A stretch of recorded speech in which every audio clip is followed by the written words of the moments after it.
Welcome to Yasis learning hub. आज हम जो मेन टॉपिक डिस्कस करने जा रहे हैं वो है फंक्शंस इन सी लैंग्वेज। और फंक्शंस को जब हम डिस्कस करेंगे तो हमारे पास जो सब टॉपिक्स हैं उसमें हम डेफिनेशन फंक्शन की डिस्कस करेंगे। हम ये डिस्कस करेंगे कि प्री डिफाइंड और यूजर डिफाइंड फंक्शंस में क्या फ़र्क है। इसके अलावा हम बेनिफिट्स एंड एडवांटेजेस फंक्शंस को इस्तेमाल करने के जो हमें मिलते हैं उनके बारे में डिस्कस करेंगे। और हम क्लासिफिकेशन ऑफ फंक्शंस के बारे में डिस्कस करेंगे कि हम फंक्शंस को डिफरेंट क्लासेस में किस तरह से डिवाइड कर सकते हैं। और फाइनली हम देखेंगे कि हम यूज़र डिफाइंड फंक्शंस को किस तरह डिक्लेयर करें, डिफाइन करें और किस तरह से हम यूज़र डिफाइंड फंक्शंस को अपने प्रोग्राम्स में यूज़ करें या फिर उनको किस तरह से कॉल करें। आइए सबसे पहले हम डेफिनेशन ऑफ फंक्शन डिस्कस करते हैं। So a function is a self-contained and named block of statements that performs some particular task। यानी फंक्शन क्या है? एक ग्रुप है या एक मजमुआ है सी की डिफरेंट कमांड्स का, इंस्ट्रक्शंस का, और हम उस ग्रुप को एक नाम दे देते हैं ताकि हम उसे जब अपने प्रोग्राम में यूज करें तो उस नाम से कॉल कर सकें। इसके अलावा फंक्शन की जो एक मेन प्रॉपर्टी वो ये है कि हम फंक्शन में इनपुट कर सकते हैं कुछ वैल्यूज, और अगर जरूरत पड़े तो हम नहीं भी करते, ठीक है ना। तो एक या एक से ज्यादा वैल्यूज हम इनपुट करते हैं और कन्वेंशनली फंक्शन एक वैल्यू रिटर्न करता है। तो कन्वेंशनली का मतलब यहाँ पर यह है कि अगर हम चाहें तो फंक्शन से एक से ज्यादा रिजल्ट्स भी ऑब्टेन कर सकते हैं। लेकिन नॉर्मली अभी जो हम सीखेंगे इस वीडियो में वो हम कन्वेंशनल मेथड डिस्कस करेंगे कि रिटर्न स्टेटमेंट के थ्रू मैक्सिमम फंक्शन एक वैल्यू रिटर्न कर सकता है, एक से ज़्यादा वैल्यूज रिटर्न नहीं कर सकता। लेकिन बाद में हम जो हमारी नेक्स्ट वीडियो होगी उसमें हम ये भी सीखेंगे कि अगर हमें फंक्शन से एक से ज़्यादा रिजल्ट्स ऑब्टेन करना हो तो हम किस तरह से करें। तो आइए अब हम थोड़ा डिस्कस करते हैं जो बेसिक कंपोनेंट्स फंक्शंस में यूज होते हैं वो कौन कौन से हैं। तो सबसे पहला जो कंपोनेंट होता है वो होता है फंक्शन प्रोटोटाइप। जैसे हमने यहाँ एग्जाम्पल दिया हुआ है, फंक्शन प्रोटोटाइप में हम ये बताते हैं कि इस फंक्शन का नाम क्या होगा, इसमें इनपुट वैल्यूज क्या होंगी और ये किस टाइप की वैल्यू रिटर्न करेगा। तो यहाँ पे हमने नाम सम दिया हुआ है और INT, INT इंडिकेट कर रहा है कि दो वैल्यूज हम इनपुट करेंगे इस फंक्शन में, दोनों की टाइप इंटीजर होगी। और यहाँ पे हम ये बता रहे हैं कि फंक्शन एक वैल्यू रिटर्न करेगा और उस वैल्यू की टाइप भी क्या होगी, इंटीजर होगी। तो एक कंपोनेंट तो ये हो गया फंक्शन प्रोटोटाइप। नेक्स्ट कंपोनेंट ये होता है कि इस फंक्शन को कॉल किया जाए। तो यहाँ पे हमने ये एक सिंपल कोड दिया हुआ है जिसमें हमने 3 वेरिएबल बनाए, X, Y और Z। और ये जो लाइन है, मिडिल लाइन, यहाँ पे हम कॉल कर रहे हैं फंक्शन को। तो calling a function is here, यानी ये सेकंड कंपोनेंट हो गया कि जब आप कोई फंक्शन डिक्लेयर करते हैं तो आपकी इंटेंशन होती है आप उसे यूज करोगे, कॉल करोगे अपने प्रोग्राम में। तो कॉल करने का तरीका देखिए, यहाँ पे हमने बताया सम x, y। तो x की वैल्यू क्या है 10 और y की वैल्यू क्या है 20। ये दोनों इनपुट पैरामीटर्स के तौर पे सम फंक्शन में पास हो जाएंगे और जो रिजल्ट आएगा, ये फंक्शन जो इंटीजर वैल्यू रिटर्न करेगा वो z में स्टोर हो जाएगी, जिसे हम बाद में डिस्प्ले करवाएंगे। अब मेन जो कंपोनेंट होता है वो होता है फंक्शन डेफिनेशन, यानी जब ये फंक्शन कॉल हो रहा है तो x, y के साथ क्या किया जा रहा है, तो वो कोड कहाँ है, तो वो हम यहाँ पे मेंशन करें थर्ड कंपोनेंट के तौर पे, जिसे हम फंक्शन डेफिनेशन कहते हैं। तो यहाँ हमने मेंशन किया हुआ same INT sum, INT A, INT B। तो यहाँ पे देखिए जो प्रोटोटाइप में आप डिक्लेयर करते हैं इनपुट पैरामीटर्स, वही तादाद यहाँ सेम होना लाजमी है। जब आप प्रोटोटाइप देते हैं तो यहाँ वेरिएबल्स को देना लाजमी नहीं है, लेकिन यहाँ वेरिएबल्स के नाम देना लाजमी होते हैं, क्योंकि जो वैल्यू जब आप फंक्शन कॉल करोगे तो कॉपी होगी इन वेरिएबल्स में। तो जैसे x की वैल्यू है वो a वेरिएबल में पास हो जाएगी और y की वैल्यू b वेरिएबल में पास हो जाएगी। यहाँ पे जब हम फंक्शन कॉल कर रहे हैं तो x, y को हम आर्गुमेंट्स कहते हैं, आर्गुमेंट्स ऑफ द फंक्शन। और यहाँ पे जहाँ हम रिसीव कर रहे हैं तो यहाँ हम इन्हें पैरामीटर्स ऑफ द फंक्शन कहते हैं। और याद रखें कि जब आप डेफिनेशन देते हैं इसमें जो फर्स्ट लाइन है, जैसे हम फंक्शन सिग्नेचर या फंक्शन हेडर लाइन भी कहते हैं, तो इसका मैच होना यहाँ पे जो आपने प्रोटोटाइप दिया है उसके साथ लाजमी है। तो यहाँ डेटा टाइप INT है रिटर्न, तो यहाँ पर भी डेटा टाइप रिटर्न वैल्यू की INT है। दो इनपुट पैरामीटर्स हैं, दोनों की टाइप इंटीजर है, तो यहाँ पर भी दो इनपुट पैरामीटर्स हैं, दोनों की टाइप इंटीजर है। अच्छा, यहाँ पे प्रोटोटाइप में सेमीकोलन लगाना लाजमी है, लेकिन जब आप फंक्शन डेफिनेशन देते हैं तो यहाँ पे सेमीकोलन हम नहीं देते, क्योंकि हम नीचे ये ब्लॉक बना रहे हैं। अब ये जो ब्लॉक है ये बेसिकली आपका यहाँ पे कोड आएगा और वही कोड एग्जीक्यूट होगा जब ये फंक्शन कॉल होगा। तो जब फंक्शन कोई वैल्यू रिटर्न कर रहा होता है हम रिटर्न स्टेटमेंट देते हैं। तो ये तीसरा कंपोनेंट हो गया, इसे हम डिटेल में आगे चल के डिस्कस करते हैं। तो यहाँ से a+b की वैल्यू रिटर्न होगी, z में आ जाएगी और यहाँ पे हम रिजल्ट डिस्प्ले कर देंगे। तो बेसिकली जब भी आप कोई फंक्शन यूज करते हैं तो उसके ये 3 कंपोनेंट्स होते हैं। तो अब आइए हम डिस्कस करते हैं कि प्री डिफाइंड और यूजर डिफाइंड फंक्शंस में क्या डिफरेंस है। तो जो प्री डिफाइंड फंक्शंस होते हैं तो उसकी ये जो डेफिनेशन है या प्रोटोटाइप ही हमें बताने की ज़रूरत नहीं होती, हम जस्ट फंक्शन को कॉल कर रहे होते हैं। तो हमारा जो मेन कंसर्न होता है कॉलिंग का फंक्शन होता है। मसलन आपके पास बहुत सारे प्री डिफाइंड फंक्शंस हैं जो आप अब तक यूज़ कर चुके हैं, CLR, SCR। तो जब आप कॉल करते हैं तो ये आपका कंसर्न नहीं होता कि इसकी डेफिनेशन कहाँ पे और ये किस तरह से काम करेगा। तो जस्ट हम हेडर फाइल्स जो इंक्लूड करते हैं उनमें इन तमाम तर फंक्शंस के प्रोटोटाइप्स और डेफिनेशंस मौजूद होती हैं। तो गेट ch हो गया, strlen है हमारे पास, strcmp, getTest, putTest। तो ये तमाम तर फंक्शंस हम पहले से यूज़ कर चुके हैं। तो ये तमाम तर फंक्शंस हमारे पास प्री डिफाइंड फंक्शंस हैं और इनको हम लाइब्रेरी फंक्शंस भी कहते हैं क्योंकि ये जो स्टैंडर्ड हेडर फाइल्स हैं उनमें मौजूद हैं। नेक्स्ट जो कैटेगरी है वो यूज़र डिफाइंड, यानी ऐसे फंक्शंस जो सी की लाइब्रेरी के तौर पे है हमारे पास मौजूद नहीं है और इन तमाम तर फंक्शंस की जो डेफिनेशन है वो हमें खुद लिखना पड़ती है। तो ये जो फंक्शंस होते हैं यूज़र डिफाइंड, ये हम नीड बेस्ड फंक्शंस भी नहीं कह सकते हैं कि जब जब हमें ज़रूरत पड़ती है तो हम इन फंक्शंस को क्रिएट करते हैं। तो यहाँ एक सवाल पैदा होता है कि इन फंक्शंस को बनाने का, उनको यूज़ करने का एडवांटेज क्या है, बेनिफिट क्या है। तो आइए डिस्कस करते हैं कि फंक्शंस को यूज़ करने के बेनिफिट्स क्या होते हैं। तो जो सबसे पहला बेनिफिट है वो ये है कोड रीयूजेबिलिटी, यानी आप एक दफ़ा कोई भी कोड लिख लें तो उसे बार बार रीयूज़ कर सकते हैं, यानी आप जितनी दफ़ा चाहें फंक्शन को कॉल कर सकते हैं, जस्ट एक दफ़ा आपको फंक्शन डेफिनेशन लिखना होती है। नेक्स्ट जो बेनिफिट है वो है मॉड्यूलर अप्रोच टू प्रोग्रामिंग, यानी आप एक बड़े प्रॉब्लम को छोटे छोटे मॉड्यूल्स में डिवाइड कर सकते हैं और मॉड्यूल्स को अपने टीम मेंबर्स में डिवाइड कर सकते हैं। इस तरह से आपका डेवलपमेंट प्रोसेस फास्ट हो जाता है और आपका जो कोड है उसे मैनेज करना आसान हो जाता है। और जो थर्ड एडवांटेज है वो है easy to debug the code, मतलब ये है कि जब आप मॉड्यूलर अप्रोच को फॉलो कर रहे होते हैं तो उसका एक एडवांटेज ये होता है कि आपके जो एरर्स आते हैं प्रोजेक्ट में, आपके कोड में, तो उनको ट्रैक करना, उनको डीबग करना आसान होता है।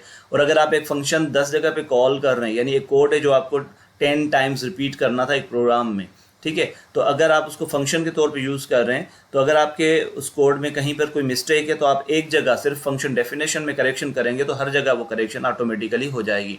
अगर आप फंक्शन नहीं यूज़ करते और 10 दफ़ा सेम कोड रिपीट कर रहे होते हैं तो उसका मतलब ये होगा कि अगर उस कोड में एरर था तो आपको 10 दफ़ा करेक्शंस करना होंगे। तो इसलिए ये होता है कि जब आप फंक्शन यूज़ करते हैं तो आपको ये तीनों एडवांटेज मिल रहे होते हैं कि आप कोड को बार बार यूज़ कर सकते हैं और मॉड्यूलर अप्रोच की वजह से आपका जो प्रोजेक्ट होता है उसे मैनेज करना ईजी हो जाता है और आपके जो एरर्स आते हैं उन्हें ट्रैक करना भी आसान हो जाता है और उन्हें डीबग करना भी आसान हो जाता है कि आपको मल्टीपल करेक्शंस नहीं करनी पड़ती। जस्ट एक ही करेक्शन आप फंक्शन डेफिनेशन में करते हैं तो हर जगह वो करेक्शन परफॉर्म हो जाती है और आपका कोड सही काम करने लगता है। तो आइए नेक्स्ट अब देखते हैं कि हम फंक्शंस को किस तरह क्लासीफाई करते हैं। तो जब हम क्लासिफिकेशन की बात करते हैं तो फंक्शंस को हम 4 कैटेगरीज में डिवाइड करते हैं और ये क्लासिफिकेशन याद रखें सिर्फ सी लैंग्वेज के लिए नहीं है, बल्कि आप कोई भी लैंग्वेज अगर सीख रहे हैं तो अगर उनमें फंक्शंस का कॉन्सेप्ट है, फंक्शंस को हम जावा में जैसे मेथड्स कहते हैं, तो फंक्शन या मेथड्स का जहाँ कहीं कॉन्सेप्ट होगा तो जब हम क्लासिफिकेशन करेंगे तो बस यही 4 क्लासेज होंगी जो अभी हम यहाँ डिस्कस करने जा रहे हैं। तो सबसे पहली जो कैटेगरी है वो हमने यहाँ मेंशन की हुई इस तरह से VOID, वाइड फंक्शन वॉइड, यानी एक वाइड का मतलब होता है नथिंग और यहाँ फंक्शन हम जहाँ लिख रहे हैं यहाँ फंक्शन नेम आएगा और पैरेंथेसिस में वाइड का मतलब है इनपुट पैरामीटर्स। यानी एक कैटेगरी फंक्शन की ऐसी है जिसमें ना तो हम कोई इनपुट पैरामीटर पास करते हैं फंक्शन में, ना ही फंक्शन कन्वेंशनली कोई वैल्यू रिटर्न कर रहा होता है, ठीक है ना। तो ऐसे फंक्शंस को हम कहते हैं वाइड फंक्शन वाइड। और इसकी एग्जांपल अगर हम देखें बिल्ट इन फंक्शन में से तो CLR, SCR फंक्शन हम यूज़ करते हैं जिसमें एम्प्टी पैरेंथेसिस होती हैं और ये फंक्शन कोई भी वैल्यू रिटर्न नहीं कर रहा होता, ठीक है ना। तो ये जो फंक्शन है ये इस कैटेगरी से बिलोंग करता है कि जिसमें ना तो हम इनपुट दे रहे हैं और ना ही कोई आउटपुट वैल्यू रिटर्न हो रही है, बल्कि इस फंक्शन की जो डेफिनेशन में एक कोड लिखा हुआ है, जस्ट वो कोड एग्जीक्यूट होता है और फंक्शन की जब एग्जीक्यूशन खत्म हो जाती है तो नेक्स्ट लाइन पे आपका जो नेक्स्ट कोड होता है वो एग्जीक्यूशन अपनी स्टार्ट कर देता है। नेक्स्ट जो कैटेगरी है फंक्शन की वो है वाइड फंक्शन इनपुट पैरामीटर्स, मतलब हम कुछ ना कुछ वैल्यूज फंक्शन में पास करते हैं लेकिन फंक्शन रिटर्न कुछ नहीं कर रहा होता। यहाँ वाइड लिखा हुआ है रिटर्न की जगह पे, यानी रिटर्न टाइप हम नहीं मेंशन कर रहे, इसका मतलब फंक्शन कोई वैल्यू रिटर्न नहीं कर रहा, ठीक है। तो इसकी एग्जांपल अगर हम देखें तो गेटS, पुटS, तो गेटS में भी हम string variable as a parameter देते हैं, पुटS में भी हम string variable as a input parameter देते हैं और वो जस्ट डिस्प्ले हो जाता है, लेकिन ये फंक्शंस रिटर्न कुछ नहीं कर रहे होते। रिटर्न करने का मतलब ये है कि अगर कोई फंक्शन वैल्यू रिटर्न करेगा तो हमें लेफ्ट हैंड साइड पे कोई वेरिएबल देना होगा जो उस वैल्यू को अपने पास स्टोर करे या कैच करे जो फंक्शन से रिटर्न हो रही है। तो गेटS और पुटS इस कैटेगरी से बिलोंग करते हैं। इस तरह के और भी बहुत सारे फंक्शंस हैं। थर्ड जो कैटेगरी है उसमें देखें कि हमें आउटपुट तो मिल रहा है फंक्शन से, कोई ना कोई वैल्यू रिटर्न तो कर रहा है फंक्शन, लेकिन हम इनपुट वैल्यू कोई भी पास नहीं कर रहे, कोई भी इनपुट पैरामीटर हम फंक्शन में नहीं दे रहे। तो इस कैटेगरी से जो फंक्शंस बिलोंग करते हैं तो उनमें एक जैसे गेट ch ही है, तो ये फंक्शन हमें एक कैरेक्टर रिटर्न कर रहा होता है, लेकिन हम देखें पेरेंथेसिस एम्प्टी देते हैं, इसमें कोई भी इनपुट वैल्यू पास नहीं करते, फिर भी ये फंक्शन में कोई ना कोई कैरेक्टर रिटर्न कर रहा होता है, जो हम कीबोर्ड से प्रेस करते हैं तो वो कैरेक्टर रिटर्न होता है और उसे हम स्टोर कर सकते हैं किसी भी कैरेक्टर वेरिएबल में।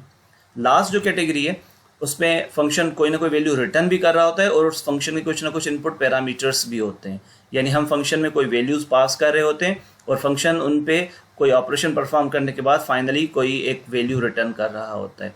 तो इस कैटेगरी के बहुत सारे फंक्शंस हैं, ये एक मोस्ट कॉमन कैटेगरी है फंक्शंस की। तो इसमें अगर हम देखें तो बहुत सारे एग्जांपल्स हैं हमारे पास। strlen जिसमें हम स्ट्रिंग वेरिएबल इनपुट पैरामीटर के तौर पे देते हैं और उस स्ट्रिंग की लेंथ हमें रिटर्न हो रही होती है। strcmp ये हम फंक्शन पढ़ चुके हैं, तो ये दो स्ट्रिंग्स को कंपेयर करता है, कोई वैल्यू रिटर्न करता है जिससे हमें पता चलता है कि दोनों स्ट्रिंग्स बराबर हैं या नहीं है, सेम है या नहीं है। पावर फंक्शन है, ठीक है ना। इसी तरह से साइन, कॉस, टेन, तो ये आपके जो ट्रिग्नोमेट्रिक फंक्शंस हैं उनकी एग्जांपल्स हैं, ठीक है। तो ये तमाम तर जो फंक्शंस बिलोंग करते हैं इस कैटेगरी से, यानी हम इसमें कोई ना कोई इनपुट वैल्यू पास कर रहे होते हैं और आफ्टर प्रोसेसिंग ये फंक्शन कोई ना कोई आउटपुट वैल्यू जनरेट करके हमें रिटर्न कर रहे होते हैं। तो क्लासिफिकेशन उम्मीद है कि आपको समझ में आ गई होगी फंक्शंस की। और याद रखें कि आप कोई भी लैंग्वेज सीखेंगे, जब आप मेथड या फंक्शंस की बात करेंगे तो यही 4 क्लासेस आपको मिलेंगे, यही 4 टाइप्स के फंक्शन आपको मिलेंगे। तो आइए अब हम डिस्कस करते हैं कि हम यूज़र डिफाइंड फंक्शन किस तरह डिक्लेयर करते हैं, किस तरह उसे कॉल करते हैं और किस तरह हम उसकी डेफिनेशन लिखते हैं। तो सबसे पहले हम डिस्कस करेंगे कि how to declare user defined function. तो डिक्लेयर करने के लिए सबसे पहले हम क्या देते हैं, रिटर्न वैल्यू टाइप, यानी यहाँ पे जो फंक्शन वैल्यू रिटर्न करेगा वो हम बताते हैं। अगर फंक्शन कोई भी वैल्यू रिटर्न नहीं कर रहा तो रिटर्न वैल्यू टाइप की जगह पे लिखा जाएगा void, void। अगर कोई फंक्शन वैल्यू रिटर्न कर रहा है तो उसकी जो डेटा टाइप है वो डेटा टाइप इस रिटर्न वैल्यू टाइप की जगह पे हम लिखेंगे। उसके बाद हम देंगे फंक्शन नेम और उसके बाद हम देंगे टाइप्स ऑफ इनपुट पैरामीटर्स, यानी डेटा टाइप्स देंगे कॉमा सेपरेटेड, कि कितनी वैल्यूज़ हम इस फंक्शन में पास कर रहे हैं, ठीक है ना। तो वो तमाम तर उनकी टाइप्स हम पैरेंथेसिस के अंदर मेंशन करेंगे। तो मसलन यहाँ पे देखें, हमने थोड़ी देर पहले जो सम फंक्शन देखा था, तो रिटर्न टाइप हमने क्या मेंशन की हुई है, int, ठीक है, रिटर्न टाइप। फंक्शन नेम की जगह पे हमने क्या फंक्शन का नाम दिया, सम। और हम इस फंक्शन में क्या पास कर रहे हैं, इनपुट पैरामीटर्स 2 पास करें, एक int और दूसरा भी int, तो इन दोनों को कॉमा से हमने सेपरेट किया हुआ है। अच्छा, यह लाजमी नहीं है कि आप सेम टाइप के इनपुट पैरामीटर्स दें, आप मिक्स एंड मैच कर सकते हैं, यानी int, फ्लोट, डबल, तो एक ही फंक्शन में आप मल्टीपल टाइप्स की वैल्यूज़ पास कर सकते हैं। ये डिपेंड करता है आपकी रिक्वायरमेंट पर, कि अगर आप फंक्शन में तमाम तर वैल्यूज़ इंटीजर पास करना चाहते हैं तो आप यहाँ इंटीजर मेंशन करेंगे, लेकिन अगर फ्लोट और इंटीजर दोनों को आप मिक्स करना चाहते हैं तो वो भी आप कर सकते हैं, जैसे आपको कॉमा सेपरेटेड देना है, जैसे int, फ्लोट, इस तरह से। तो ये तो हो गई फंक्शन डिक्लेरेशन। अब नेक्स्ट क्या है, फंक्शन कॉल कैसे करते हैं। तो थोड़ी देर पहले मैं आपको ये बता चुका हूँ, तो दोबारा हम यहाँ उसी कोड को डिस्कस कर रहे हैं डिटेल में। तो यहाँ पे देखिए हम 3 वेरिएबल बना रहे हैं, integer x = 10, y = 20 and z। तो इसे सामने हमने यहाँ मेमोरी रिप्रेजेंट की हुई है, तो x, y, z 3 variables create हो गए। तो x की वैल्यू 10 होगी, y की वैल्यू क्या होगी 20 और z इस वक्त अनइनिशियलाइज्ड है। तो इस लाइन के बाद नेक्स्ट लाइन पे जैसे ही हम आएंगे z = सम x, y, तो बेसिकली यहाँ पे हम क्या करें, फंक्शन को कॉल कर रहे हैं। तो जब आप ये फंक्शन कॉल करते हैं तो यहाँ से कंट्रोल ट्रांसफर हो जाता है फंक्शन डेफिनेशन पे, यानी नेक्स्ट लाइन अभी एग्जीक्यूट नहीं होगी। जैसे ही सम x, y कॉल होगा तो फंक्शन डेफिनेशन यहाँ नीचे मेंशन की हुई, यहाँ कंट्रोल आ जाएगा। और यहाँ पे देखें 2 वेरिएबल्स क्रिएट हो रहे हैं फंक्शन में, इंटीजर a, इंटीजर b। तो ये फंक्शन की जो मेमोरी होगी, जिसे हम स्टैक भी कहते हैं, तो वहाँ पे ये 2 वेरिएबल्स क्रिएट हो गए a और b। अगर आप चाहें तो यहाँ सेम नेम भी रख सकते हैं, यानी आप चाहें तो इंटीजर x, इंटीजर y रख सकते हैं। तब भी याद रखें कि ये जो x, y ऊपर हमने बताया ये मेन फंक्शन की मेमोरी में, और यहाँ पे अगर हम वैल्यू दे देते हैं इंटीजर x, इंटीजर y, तो यहाँ पर ये जो x, y क्रिएट होंगे ये फंक्शन की मेमोरी में होंगे। तो इसलिए ये दोनों अलग अलग मेमोरी लोकेशंस कहलाएंगी, नाम चाहे सेम क्यों ना हो। तो इस वक्त हमने a और b वेरिएबल के नाम दिए हैं। तो x की जो वैल्यू है, यानी यहाँ पे जो x की वैल्यू है कहाँ ट्रांसफर होगी, यहाँ पे जो फर्स्ट वेरिएबल है इंटीजर a, तो x की वैल्यू कॉपी हो गई a वेरिएबल में, और इसी तरह y की वैल्यू कॉपी हो गई b वेरिएबल में।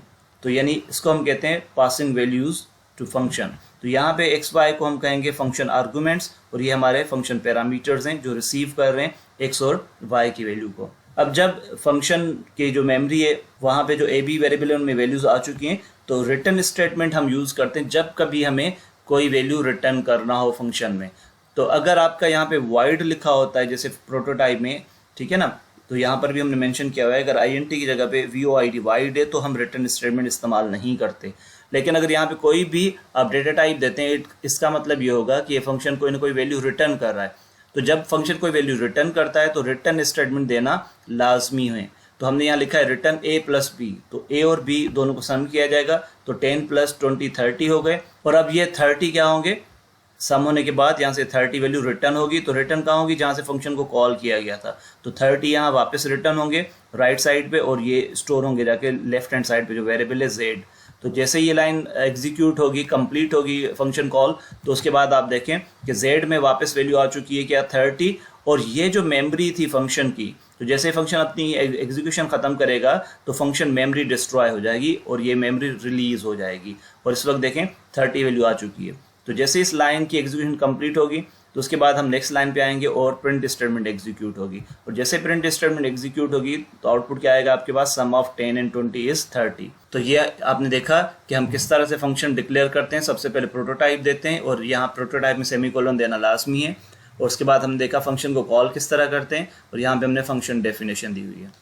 अच्छा, एक और बात आप याद रखें कि अगर ये फंक्शन डेफिनेशन जो हम बिल्कुल नीचे यहाँ दे रहे हैं मेन के बाद, इसको उठा के हम यहाँ रख दें void मेन से पहले, तो फिर ये प्रोटोटाइप देना लाजमी नहीं है। आप इस प्रोटोटाइप को हटा देंगे, जस्ट यहाँ पे फंक्शन डेफिनेशन मेन से पहले दे सकते हैं। तो अगर फंक्शन डेफिनेशन मेन से पहले आ गई तो प्रोटोटाइप की फिर हमें ज़रूरत नहीं पड़ेगी। तो आप इस तरह भी कर सकते हैं, इट्स अप टू यू, ठीक है। लेकिन this is more better way to work with the functions, कि आप पहले तमाम तर फंक्शंस की प्रोटोटाइप्स दें, फंक्शंस को कॉल करें और फिर डेफिनेशंस प्रोवाइड करें आफ्टर मेन। तो आइए अब हम एक प्रोग्राम बनाते हैं सी में, एग्जाम्पल प्रोग्राम, जिसमें हम फंक्शंस को इस्तेमाल करेंगे। और हम ऐसा प्रोग्राम बनाएंगे जिसमें हम डिक्लेयर करेंगे एक फंक्शन जो कैटेगरी 1 से बिलोंग करेगा, यानी ना तो इनपुट पैरामीटर्स होंगे उसमें और ना ही वो कोई वैल्यू रिटर्न करेगा, जस्ट उसका एक कोड होगा जो अपनी एग्जीक्यूशन कंप्लीट करेगा और फंक्शन एग्जिट हो जाएगा। इसी तरह से फिर हम सेकंड फंक्शन सेकंड कैटेगरी से बनाएंगे, थर्ड फंक्शन बनाएंगे जो थर्ड कैटेगरी से बिलोंग करे, और इसी तरह से चौथा जो फंक्शन होगा वो फाइनल कैटेगरी से बिलोंग करेगा, यानी उसमें हम इनपुट पैरामीटर्स भी देंगे और कोई ना कोई वैल्यू भी रिटर्न करेगा, जिस तरह से भी हमने सम फंक्शन देखा। तो आइए अब हम डिटेल में सी का एक एग्जाम्पल प्रोग्राम बनाते हैं ताकि हम सी में फंक्शंस को एक बेहतर अंदाज से इस्तेमाल करना सीख सकें। तो यहाँ पे देखें, सबसे पहले हमने फंक्शन प्रोटोटाइप्स बताए हुए, 4 फंक्शंस हम डिक्लेयर कर रहे हैं। उसके बाद हम उन फंक्शंस को इस मेन प्रोग्राम में कॉल कर रहे हैं, और उसके बाद फंक्शन डेफिनेशंस हमने यहाँ मेंशन की हुई चारों फंक्शंस की कि ये फंक्शन क्या काम करेंगे। तो 3 हिस्सों में प्रोग्राम बना हुआ है। तो सबसे पहले हम इस प्रोग्राम को रन करते हैं और फिर आते हैं कि इसकी कोडिंग किस तरह से। तो जब हमने ये प्रोग्राम रन किया तो एक मैसेज आ गया, welcome to the world of functions. उसके बाद एक मैसेज आ रहा है, एंटर एनी नंबर। तो हमने फर्स्ट नंबर दे दिया 15 और सेकेंड नंबर हम दे रहे हैं 10। तो जैसे हम एंटर प्रेस करेंगे तो मैसेज आ गया, रिजल्ट इज 25। तो अब ये प्रोग्राम कैसे काम कर रहा है, तो हमने इस प्रोग्राम को मॉड्यूल्स में या फंक्शन में डिवाइड किया हुआ है। तो आइए देखते हैं किस तरह से ये प्रोग्राम काम कर रहा है। तो सबसे पहले हमने एक फंक्शन बनाया वेलकम, ये आपकी फर्स्ट कैटेगरी से बिलोंग कर रहा है। इस फंक्शन में ना तो हम कोई इनपुट पास कर रहे हैं और ना ही ये फंक्शन कोई वैल्यू रिटर्न करेगा, तो इसलिए यहाँ पे हमने मेंशन किया हुआ है void। तो ये देखें यहाँ पे हमने void मेंशन किया हुआ है। उसके बाद सेकंड जो कैटेगरी है फंक्शन की वो ये है जिसमें है फंक्शन रिटर्न कुछ भी नहीं कर रहा, लेकिन यहाँ पे हम एक इंटीजर वैल्यू पास कर रहे हैं और फंक्शन का नाम हमने क्या रखा हुआ है, शो रिजल्ट। इसी तरह से फिर हमारे पास जो थर्ड फंक्शन है उसमें वैल्यू रिटर्न हो रही है, तो इसलिए यहाँ पे int लिखा हुआ है, यानी ये फंक्शन इंटीजर वैल्यू रिटर्न कर रहा है और इस फंक्शन का नाम क्या है, गेट int, जबकि हम इसमें कोई भी इनपुट पैरामीटर पास नहीं कर रहे। इसी तरह से हमारे पास जो लास्ट कैटेगरी है इसमें फंक्शन कोई वैल्यू रिटर्न भी कर रहा है और फंक्शन का नाम सम है और उसमें हम 2 इंटीजर वैल्यूज पास कर रहे हैं। तो हर एक कैटेगरी से हमने एक एक फंक्शन डिक्लेयर करना सीखा यहाँ पे। अब आते हैं कि इन फंक्शंस को हम कॉल कहाँ कर रहे हैं। तो मेन के अंदर सबसे पहले देखिए हम 3 वेरिएबल बना रहे हैं XYZ, और उसके बाद हम यहाँ पे वेलकम फंक्शन कॉल कर रहे हैं। तो वेलकम फंक्शन CLR SCR की तरह ही काम करेगा, यानी स्क्रीन क्लियर हो जाएगी और उसके बाद कोई वेलकम मैसेज आ जाएगा। और उसके बाद हम यहाँ पे फंक्शन कॉल करें गेट int। गेट INT जो फंक्शन है ये हमें कोई इंटीजर वैल्यू रिटर्न करेगा। यूजर से इनपुट लेगा एक इंटीजर वैल्यू और वो जो भी वैल्यू रिटर्न होगी वो एक्स वेरिएबल में स्टोर हो जाएगी। और दोबारा हम इसी फंक्शन को कॉल कर रहे हैं क्योंकि हमें दो वैल्यूज इनपुट लेना है। तो देखिए यहाँ पे आपको पता चल गया कि कोड रीयूजेबिलिटी क्या है, कि आप एक फंक्शन बना के उसको जितनी दफ़ा चाहें यूज कर सकते हैं। उसके बाद हमारे पास यहाँ पे फंक्शन जो कॉल किया सम, इस फंक्शन को जब हम कॉल करें तो एक्स वाई को हम as a input values pass करें फंक्शन में, और जो भी रिजल्ट आएगा वो जेड वेरिएबल में स्टोर होगा। और फाइनली हमारे पास जो फंक्शन कॉल हो रहा है वो शो रिजल्ट फंक्शन कॉल हो रहा है, जो कोई वैल्यू रिटर्न तो नहीं कर रहा, लेकिन हम उसमें एक वैल्यू इनपुट कर रहे हैं जेड, या कोई भी वैल्यू कर सकते हैं। हम जो भी वैल्यू इनपुट करेंगे इस फंक्शन में वो एज ए रिजल्ट स्क्रीन पे डिस्प्ले हो जाएगी। और फाइनली स्क्रीन को होल्ड करने के लिए गेट ch दिया हुआ है और प्रोग्राम एग्जिट। अब इस मेन फंक्शन में हमने जितने भी फंक्शन कॉल किए उनकी कोडिंग हम यहाँ पे दे रहे हैं, या उनकी डेफिनेशन हम यहाँ दे रहे हैं। सबसे पहले देखें वेलकम फंक्शन जब कॉल होगा तो क्या होगा।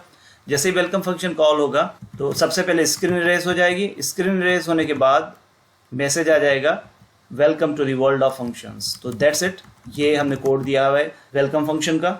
उसके बाद शो रिजल्ट जो लास्ट में हमने कॉल किया था उसमें हमने देखिए क्या मेंशन किया हुआ है कि हम जो भी वैल्यू पास करेंगे, जैसे अगर हम z की वैल्यू पास करें तो a वेरिएबल में आ जाएगी और printf कमांड की मदद से वो वैल्यू स्क्रीन पर डिस्प्ले हो जाएगी और लिखा हुआ आएगा रिजल्ट इज, और जो भी वैल्यू z की वैल्यू होगी वो डिस्प्ले हो जाएगी, क्योंकि z की वैल्यू को हमने पास किया इस फंक्शन में, और वो इस फंक्शन में किस वेरिएबल में z की वैल्यू आके स्टोर होगी, a वेरिएबल में, और वो यहाँ डिस्प्ले हो जाएगी। उसके बाद थर्ड जो फंक्शन था गेट INT, तो यहाँ पे देखिए हमने कोडिंग दी हुई है कि सबसे पहले हम यहाँ पे एक लोकल वेरिएबल बना रहे हैं INT num। तो नम वेरिएबल हमने बनाया इंटीजर और यहाँ एक मैसेज डिस्प्ले करवा दिया एंटर एनी नंबर। ये मैसेज डिस्प्ले होगा, स्कैनफ के थ्रू हम इनपुट लेंगे और जो वैल्यू हम इनपुट लेंगे नम वेरिएबल में उसी को हम रिटर्न कर रहे हैं। तो ये फंक्शन कोई ना कोई इंटीजर वैल्यू रिटर्न करेगा और वो जो भी वैल्यू रिटर्न करेगा वो स्टोर हो जाएगी। जैसे ये फर्स्ट टाइम ये फंक्शन कॉल हो रहा है तो यहाँ पे देखिए गेट INT से जो भी वैल्यू रिटर्न होगी वो एक्स वेरिएबल में स्टोर होगी, और सेकेंड टाइम जब कॉल करेंगे तो वो जो वैल्यू हमें देगा वो वाई वेरिएबल में। तो इस तरह से हमें गेट INT फंक्शन कोई ना कोई वैल्यू रिटर्न कर रहा है, और जब भी कोई फंक्शन वैल्यू रिटर्न कर रहा होता है तो उसमें हमने सीखा था कि रिटर्न स्टेटमेंट देना लाजमी है। रिटर्न स्टेटमेंट के थ्रू हम कोई वैल्यू रिटर्न करवाते हैं। उसके बाद फाइनली हमारे पास जो फंक्शन है सम, ये तो हम थोड़ी देर पहले डिस्कस कर चुके हैं। इसमें हम दो वैल्यूज पास कर रहे हैं, तो फर्स्ट वैल्यू a में आएगी x की वैल्यू, और y की वैल्यू b वेरिएबल में आ जाएगी। और उसके बाद हम क्या कर रहे हैं, दोनों वेरिएबल्स को सम करके रिजल्ट रिटर्न करवा रहे हैं, और वो रिजल्ट z वेरिएबल में जाके स्टोर होगा। So that's it. तो आपने देखा कितना आसान है फंक्शंस को बनाना और उन्हें इस्तेमाल करना, जस्ट आपको प्रैक्टिस की ज़रूरत है। तो आइए इस प्रोग्राम को हम दोबारा से रन करके देखते हैं। तो देखें welcome to the world of functions, ये वेलकम फंक्शन कॉल हुआ। उसके बाद मैसेज आ रहा है एंटर एनी नंबर, ये गेट INT फंक्शन कॉल हुआ है। हमने यहाँ पे जो भी वैल्यू दी ये 10 वैल्यू रिटर्न होगी और एक्स वेरिएबल में जाके स्टोर होगी। उसके बाद दोबारा फंक्शन कॉल हुआ गेट INT, और दोबारा से हमें मैसेज आ गया एंटर एनी नंबर। अब हम कोई भी वैल्यू दे रहे हैं तो ये वैल्यू कहाँ स्टोर होगी, वाई वेरिएबल में स्टोर हो जाएगी।